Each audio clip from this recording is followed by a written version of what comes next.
Boonville, Missouri has a population of around 8,000. It is a modest river town that most people pass through on their way to St. Louis or Kansas City.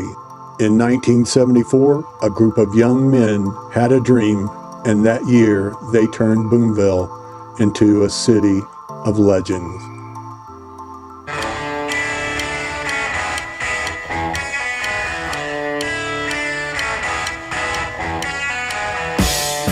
Okay, well, my junior year in high school, a teammate of mine, Keith Kirky, and I, we started talking about football next year as seniors, and we started to get excited. So as soon as the final bell rang, I got in my car, I drove down to a local print shop, brought 500 cards back to school. Now, our coach didn't tell us to do this. Our parents didn't tell us to do this. This is what we wanted to do. This was our dream, our goal. And on the card, it didn't say Boonville Pirates 1974 Conference Champions. It said Boonville Pirates 1974 State Champions. Now, I have to say, the initial reaction was kind of negative. Our high school had never won a state title in any team sport. So this was a pretty bold prediction, but we didn't care. We were young. We brought those cards back to school.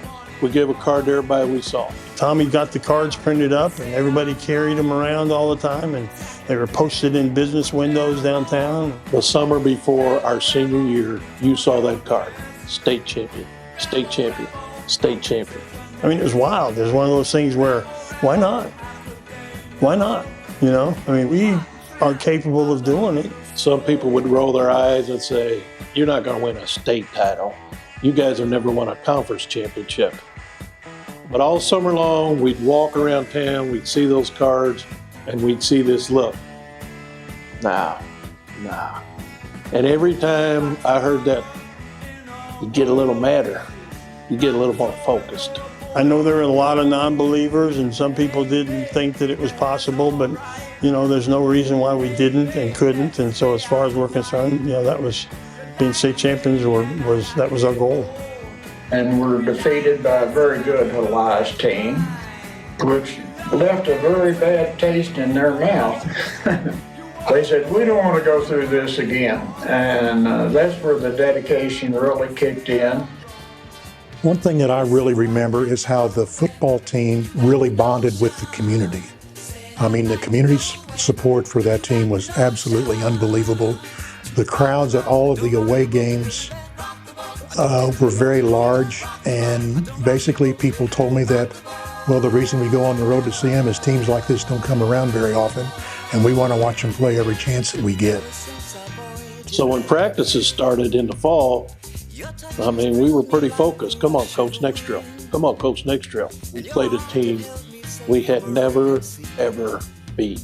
I mean, they had our number for years. Went out the next night, and not only did we win, we kicked them 48-8.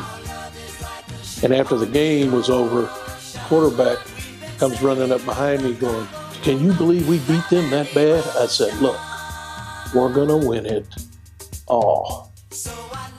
And he goes, you know what? I'm kind of starting to believe that. Get all the way down to the state championship game.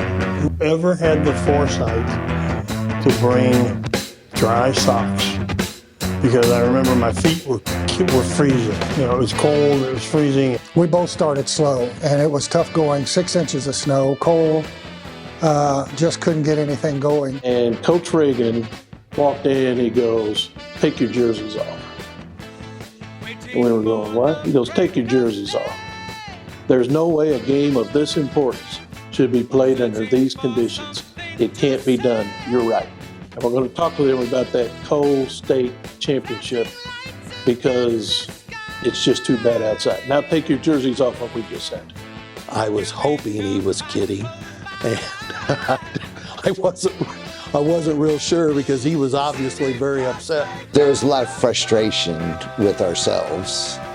There wasn't really any finger pointing. I don't remember guys kind of going at each other. We were beating ourselves even though it was still scoreless. Started talking about Mark Overstreet and him not being there to be with us. Mark Overstreet's injury midway through the season, that kind of bonded the team together even more, I think, and everyone had the same common goal. So what we were doing was so minimal compared to what he was going through, and we just started that mantra of, hey, we're not going to lose this game. And we were just that determined. We knew no matter how much snow there was, no matter what the odds, somehow, some way, we were going to win that game. Those coaches taught us a lot on how to treat each other. When you love somebody that much, as we did those coaches, what's the one thing you don't want to do? Disappoint. The pure joy, the pure sense of satisfaction, the pure sense of accomplishment, something like that as a team, with your friends, with your brothers, with the coaches, were just, there's no feeling better than that. And in 50 years, still don't forget the feelings that we have. I forget the plays, but you don't forget those emotions. It's something that I'll never forget, and I know a lot of you guys still have this, and that's something we'll have forever. Little Pirates.